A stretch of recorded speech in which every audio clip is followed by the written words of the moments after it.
Hey guys, welcome to another video of the Disheveled Gentleman. Coming at you from quarantine, as I'm sure all of you are as well. You know, we're having a good time here at my place at least. I hope you guys are having a good time at least. If not, I'm really kind of hoping that these videos are helping you guys get through it. I just forgot to flip on a light there, so hopefully you guys can see these a little bit better. I'm coming at you with an update of some of the stuff for the Spyderco diet, some of the stuff that I have been purchasing, some of the new things, as well as I kind of have my first little bit of a I don't want to phrase it this way per se, but I've kind of got my first little issue that I've kind of hit upon doing this Spyderco diet, and I want to know some of your guys' opinions, your thoughts, your ideas on this as we progress through. So first off is I did want to show you guys these 6 blades that I have gotten in the past about week's time, a little bit more than a week since I last did a video with you guys. So like I said, I am dedicated to trying to get a lot of different offerings from Spyderco for this experiment. I am really trying to get different blade steels and different things to show you guys. And I'm really trying to give you guys an honest opinion. And some of that's going to come through today. And I really hope that I can do it in a way that shows a little bit more of a honest opinion. And if not, please let me know, guys, so that we can work through it and I can update as we progress down this experiment.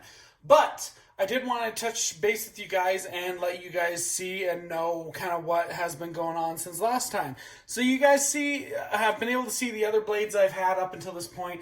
What I have added in the past week or so has been the Meerkat in the HAP 40. This is the Sprint Run. I'm trying to make sure that you guys can see it there. This is the HAP 40 blade steel. I did finally get a VG10 blade here, and I was very lucky enough to find a Firefly. I was really impressed with this one. I really like aesthetically, this is one of my favorite ones that I've been able to purchase so far, and yeah, I've really enjoyed it so far. I was able to get a sprint run of the Urban Lightweight as well. This is the AEBL blade steel. Really like this one. Ergonomics are fantastic. I'll go a little bit more into that as we go on. I was also able to get my hands on kind of one of the more coveted crew wear Delicas here, the Delica 4. I did not have any Delicas prior to this, and now this week I have 2, starting off with the gray Sprint Run crew wear, and then I also got the Knife Works exclusive of CPM S90V Delica crew wear. This is the one with the blue strip. You can kind of see the blue on the liners in there as well. And yeah, I'm really excited to start using the Delica more. I can start, I can understand a little bit better why a lot of individuals are saying this is kind of a go-to for EDC for them. And then I was able to get the V-Toku 2 SUS 410. I was able to get the Sprint Run in the Stretch 2. A lot bigger than I was expecting, but for those of you that might not know, I have XXL hands, I'm sure is what I can say to you guys. My ring size is a 12, so I've got pretty big hands here, and this is no slouch. This is a pretty big blade there. Yeah, really excited to have these on the experiment and everything else. We'll go through a couple of different things. So I have used a couple of these blades for small activities. Those of you that might be following me on Instagram and seeing some of the stuff at the Disheveled Gentleman, you might be able to see some of the cardboard cutting tests and things that I'm doing, where usually I'm just posting pictures of a pile of cardboard and stuff that a lot of these blades are doing incredibly well at just absolutely destroying. A Rex 45 in the Sprint Run Native 5 that I have has absolutely been destroying cardboard. I can't believe how much of a fan I am of this blade, but You guys go ahead and give me a follow on Instagram at Disheveled Gentleman if you guys are interested in seeing more of that. But yeah, it's great. Hat 40 in the Meerkat. I have been really impressed with this blade steel here, mainly on the fact that it can take an edge like none other. Holy cow. This thing can seriously take a hair-popping edge with virtually no effort at all. Obviously, I have had several steels in VG10 before, but I've never had a Spyderco in VG10, so I was very excited to be able to get such a good, very interesting piece as the Firefly here. AEBL, this is actually the first blade I've ever had in this knife steel, and this one came hair-popping sharp. Really impressed with it, really happy with this little blade. Ergonomically speaking, for my bigger hands, this is actually one of the best blades I've ever had that just fits in the hand so incredibly well. So I've actually been incredibly impressed with this blade because, full disclosure, I didn't think I would love the Urban Lightweight very much because it is a non-locking blade. What I mean by that is it's one of the Slip It series that Spyderco does. It's more of a slip joint function, and I've thought I was going to kind of hate it, and I've actually been really surprised how often I've grabbed it to go in the pocket when I have to run out or do some fairly simple tasks. So I have not been able to carry the Crewwear Delica, the S90V Delica, or the V-Toku 2 Stretch 2 yet because these just came in today. I was trying to do a video to get you guys an idea of what I was working with and how I was trying to expand my steel selections as well as the model selections for this Spyderco Dia experience. But I am planning on giving a lot of use to these so I can tell you guys kind of what we're working with here. Really, really impressed so far. So with that being said, I did want to touch base on something today that I think is important to kind of say. For someone who is coming in to Spyderco knives without lots of experience before, I kind of wanted to bring this up. I have found that Spyderco's quality assurance, their QA, is kind of all over. And some of that might be from the fact that some of their blades are made in Taiwan, some are made in Italy, some are made in Japan. A lot of them are made here in the US and Golden as well. And we're kind of seeing kind of a big selection. But as far as a production knife company, I have never seen as much of a variation on quality control as I have with Spyderco. Now, don't get me wrong. These knives are fantastic, and some of these things are somewhat superficial that I'm going to bring up here. So it's not that I'm bad-mouthing them in any way, shape, or form. I just want to bring them up for someone who might be like me, and obviously there are going to be very few who don't have a lot of experience with Spyderco, but I want to bring this up as someone who is new into this and who has had a lot of experience with other production knives, and a lot of other companies, but I kind of wanted you guys to see this first. First off is I did want to mention here, and sorry guys, I'm trying to balance these. They're not gonna work with me very well, so let me kind of put them out here. I don't know if you guys can tell very well here. Blade centering on these Delicas, damn near perfect. Really impressed with the blade centering on these. These two were almost identical in price. Actually, all three of these were almost identical in price, of about $100 a piece. Now, $100 for a high end, especially with Crewwear and S90V, that's a pretty good price for a production knife. I'm not arguing that fact at all. As well as the V-Toku 2, especially in the sprint runs. These two are sprint runs, and this one is a limited run through KnifeWorks only. But to kind of give you guys an idea of some of this, all three of these were roughly around the same price of $100. Now, I did want to show you guys this, something I was incredibly unimpressed with. Look at the blade centering on that. That is god-awful. Guys, this is how it came out of the box. No joke. Don't get me wrong, I'm going to use and abuse this thing, and I think overall this is somewhat superficial. I don't think that I am going to have too many issues with this blade and I'm going to use it. But I mean, that blade centering is terrible. Absolutely terrible. One of the worst blade centerings I've ever seen on a production knife. One of Civivi's knives, the Civivi Elementum, is the only other blade I've seen that's even been close to this. And it was actually better than this blade centering right out of the box. That's kind of a big deal to me, guys. Don't get me wrong. I don't think it's going to harm the blade. And yeah, this is incredibly nitpicky, I guess, to an extent.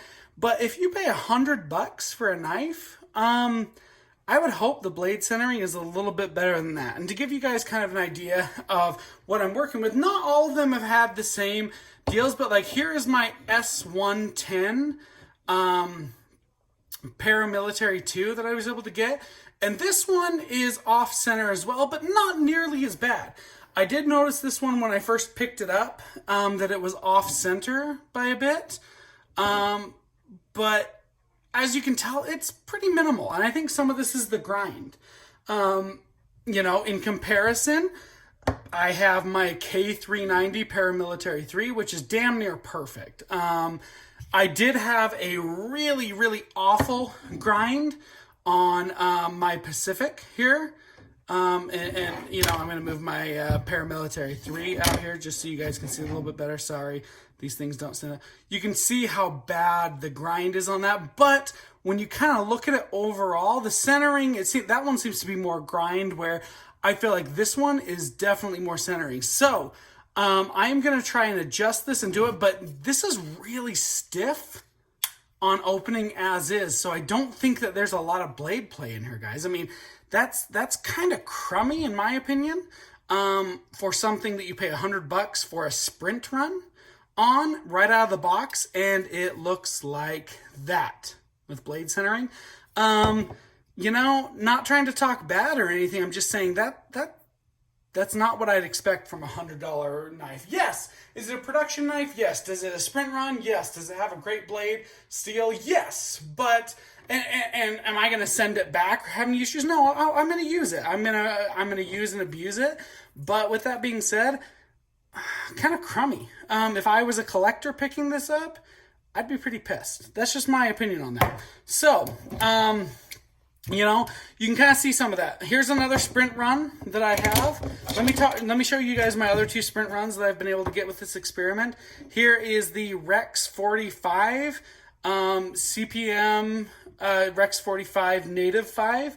And as you guys can tell, that blade centering is once again damn near perfect. Here is, oh gosh, sorry guys, I'm knocking these things around. Here is my AEBL sprint run of the Urban Lightweight. And once again, guys, we're looking at damn near perfect. Now let's look at a more production run one. And this is my Firefly here, just in the closed state.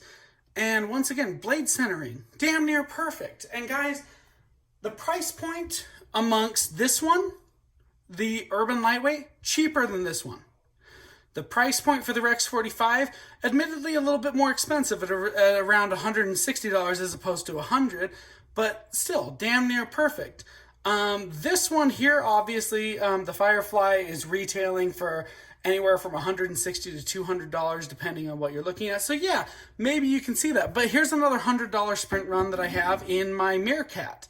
And it might, the angle here is a little bit off, so let me move some of these to give you guys a better angle on this one. But once again, damn near perfect. And this one is almost identical to the price of this one. I don't know, guys. I not trying to be too nitpicky here, but I'm also trying to give you guys my initial and honest impressions. That's a big deal. If I was Spyderco, I'd be kind of trying to say, you know what, we need to look at these a little bit better. Someone's paying $100 for these, and that's the blade centering on this?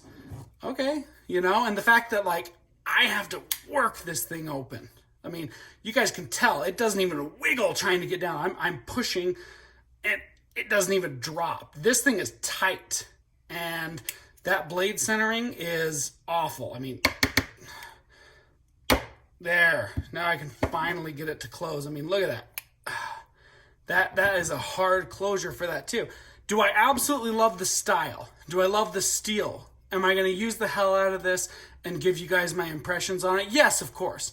But I don't know how much I'm going to have to work to get that thing corrected, or even if I can get it corrected. Big deal, guys. Some of the other things I wanted to bring up with some of the quality control issues that I've had. Like I said, the Urban Lightweight for $65 and the AEB L stainless steel. Like I said, this is my first blade that I've ever had this in. Absolutely love it. Really, really surprised how sturdy and functional this is. As far as ergonomically, I mean, I've got big hands, but this thing is a beauty. It fits in my big, fat hands absolutely incredibly well. And even though it is a slip joint, I have to put some pretty fair amount of pressure to get it to actually go. So I've actually been really surprised at how much I've used this, as well as how functional it is. Now, blade centering's damn near perfect on this thing. I really like the FRN material on it. I think the pocket clip is fantastic. And this is a bit nitpicky, guys.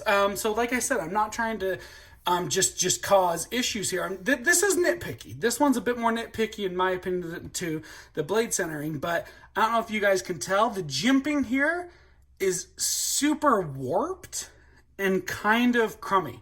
At the end of the day, is it a big deal? No, not at all. Because it still does the point of doing what it's supposed to do and keeps my finger from slipping off. But like I said, once again, for a sprint run, you're kind of surprised at something that would be so warped and garbled from something as simple as jimping. I mean, in comparison, obviously it's a bit more expensive, but my Paramilitary 3 and K390 from Bento Box is perfect jimping. I mean, you guys can tell just even in profile there how amazing this jimping is. Oh, love the jimping on this one. I mean, my finger is going nowhere. Where I don't really think my finger is going anywhere on this one either, but it's not quite the same. It's warped, it's ugly, and it's a little bit, I don't know, it doesn't have the same aggressive feel. While I do think it will get the job done of making sure that I don't slip with it in my hand, I do feel that it's not quite the same as like my Paramilitary 3 here, where, I'm really gonna have to work to get my finger to slip off that. I'm gonna scrape skin before I get my finger off that. Where this one, I could do it. So a little bit of a different thing there. Now, obviously, made in America, made in Italy, a little bit of a difference there. So I'm not trying to say that everything's the exact same here, but when it comes to some of this, you got to realize that some of these things are not going to be equal. I'm really kind of sad because this is one of the blades I was most looking forward to getting because I've heard so many great things about the Stretch 2. And don't get me wrong, I'm gonna put it through the ringer. I am gonna give it a shot. I am going to give it its day in the working realm and everything. But I gotta say, guys, my initial impressions were incredibly disappointed with that. And yes, is it a big deal? Is it somewhat superficial? Sure. I don't think that this blade is non-usable for that. Not at all. But that's kind of crappy to understand you paid $100 for a knife that doesn't really have good blade centering. That sucks. So, that's kind of where I'm at with this. I'll give you guys a update later as I am going to continue getting some of these in, but so far I think this experiment has been an absolute success, and kind of giving you guys an update. What do I like so far into this? We're about a month into this experiment. People are wondering, what do you like the most?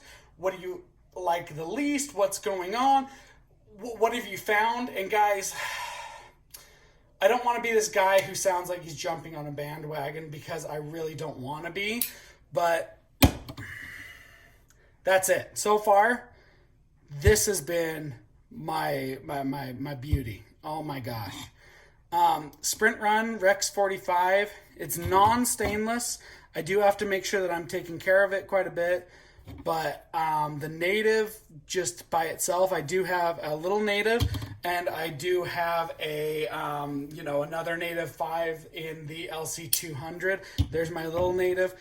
I just can't get over the fact that how good this feels in hand. But oh my gosh, this Rex 45, guys, it's incredible. I put it through the same test as the S30V, and it went far above and beyond. And obviously, those of you guys who are steel guys know that.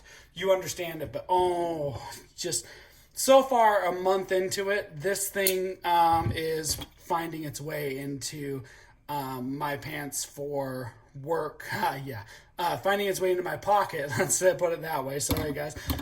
For work and overall use. By far, I've been incredibly impressed with this one. Not just the steel, but the model and the way it feels in hand, the jimping, everything about this one. Love this one. Now, a close runner-up has been the Paramilitary 3 and K390.